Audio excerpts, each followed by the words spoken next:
Hey guys, what's up? Megan Tennant here. Welcome back to another video. Today's an exciting video. This is part 2 in a series. You guys wanted more, so I'm giving it to you. I am scared. So for anyone out there who thinks I'm perfect and I never make mistakes, I'm about to burst your bubble wide open. There's probably only one of you, so I think that's okay. 7 newbie mistakes I made when releasing Aletheia. I could only handle writing down 7 before I started to panic, so 7 it is. Feels like I made these mistakes just yesterday, even though it's been a year. But next book release, I'm not gonna make these mistakes. You'll see, I'll see, we'll see, hopefully.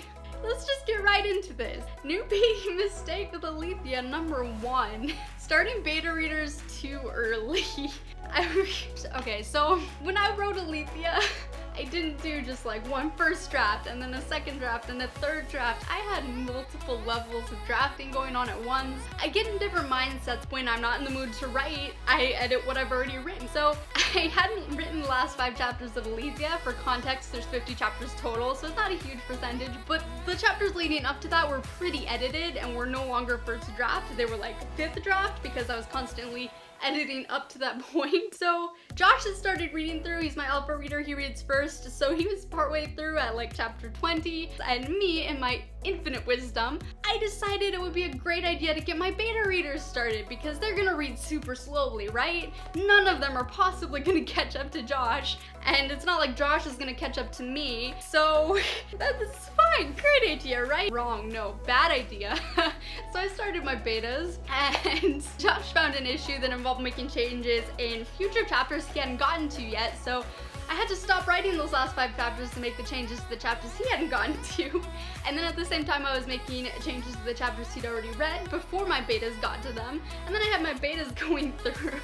So I was just buried in multiple versions of edits and rounds, and it was just terrifying. And so some of my faster beta readers hit a point where I had to tell them I don't have chapters for you yet. Mistake number 2, unrealistic release date. Aletheia was originally set to release in July 7th, because I wanted 7/7/2017. That's a cool number, right? Wrong.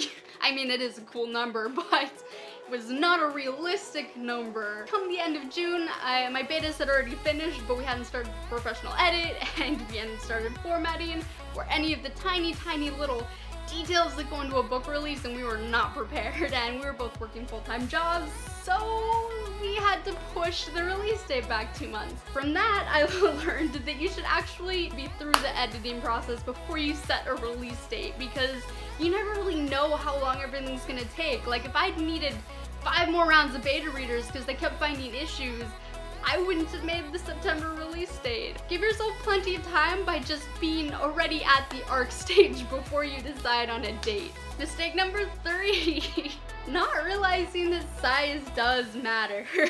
My beta said the length was good, it was justified, it didn't feel drawn out, so why would there be a problem with it being long then, as long as the readers are okay with it? Turns out there is a problem. The problem is, the longer the book, the higher the printing costs, for obvious reasons. There's more materials, and the higher the printing cost means the higher you have to charge. When people are buying a book and they look at the prices, like if they're trying to decide between 2 books, mine is more expensive, that's what they're gonna see right off the bat. Most people don't scroll down and say, well, this one has 200 more pages, that's why it's more expensive.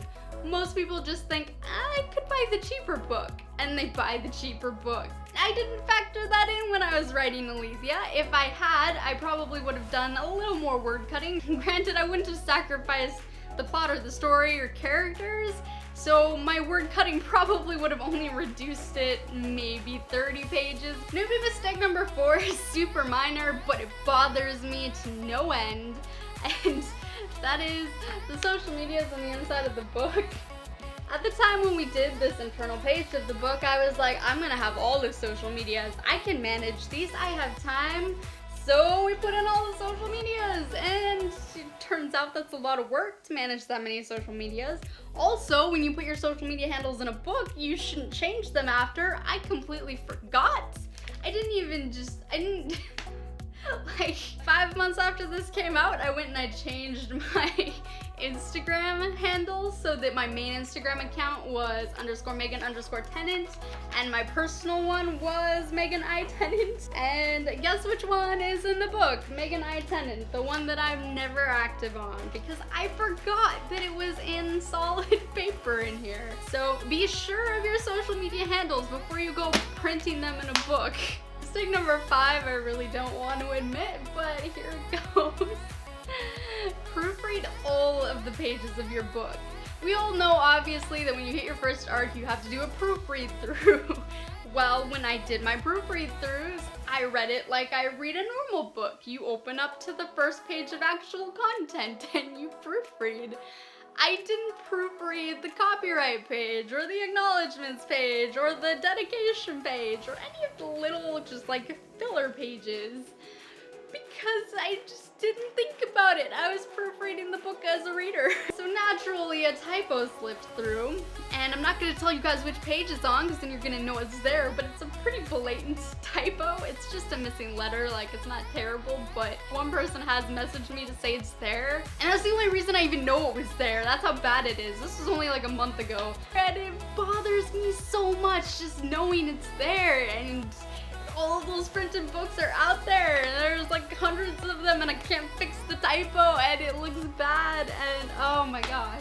And the thing is, anyone who reads that page is gonna instantly think, well, if there's a typo in this page right in the front, then there's gonna be typos all throughout the book. Maybe I don't want to buy this book, which isn't the case because an actual editor looked at the insides of the books, but an actual editor didn't look at those first few pages. And I'm not gonna tell you guys what the typo is. Don't go looking for it. But yeah, if you happen to find that, you don't need to message me. I know it's there and it hurts me. Mistake number 6, not preparing Release Day Blitz. I'm gonna take a moment here to actually plug Jenna Moreci. If you haven't released your first book and you haven't made this mistake yet, go check out her Skillshare class. I'll link it in the description down below and it will cover those things. I did not really think about what I was gonna do during release week. I was just so focused on getting the book out there. I just wanted to sit back and be like, okay, it's done, I did it, and just relax, which would be nice if we could do that, but that's not how you release a book. You have to have like promo stuff ready to go, and during that week you have to be on it. You got to be posting and like promo images and aesthetics and games and giveaways and stuff that I still don't have a full comprehensive grasp on, hence why I'm pointing you to that Skillshare class, because I still need to learn that before I tackle Red River.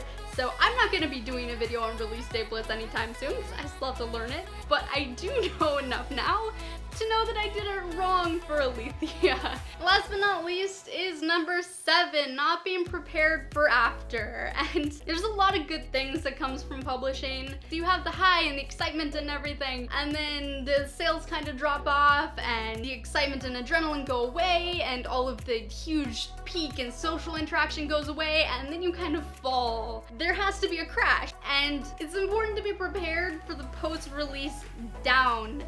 And I was not prepared for that. I did do actually a video on this topic titled Post-Publication Depression, so you can check out the link in the description down below. I did a really weird format with that video. I'm not sure if I like it anymore or not, but I think what I talked about still stands, and I gave some tips of kind of how to avoid it. I think it is really important, again, to talk about the positives of publishing. I haven't done a video on that. I should. Check out Jenna Moreci's recent video. She actually just released that after I scripted this, where she actually highlights the positive things that happen after you release a book. So if you want to learn how to handle the downside, you can go check out my video. If you want to see the positives that come from it, go check out Jenna's video. I'll link it in the description down below. Alright, I did it! I survived! If you want to see a part 3, give this video a thumbs up and a share. If it hits 100 likes, I'll do another one. I really do like sharing this stuff with you guys because it does hopefully help you avoid these things if you haven't hit these things yet. But at the same time, talking about all the things I did wrong does make me kind of panic inside. So it's a weird mixture of emotions. I don't know how to feel about it. If you liked it, like, share. There's a subscribe button down below too, so go ahead and hit that, hit the bell. Buy Aletheia if you haven't already. You can also request Aletheia at your local library. You can have it shipped to your local Barnes & Noble. And thank you guys for watching. As always, I will see you in the next video.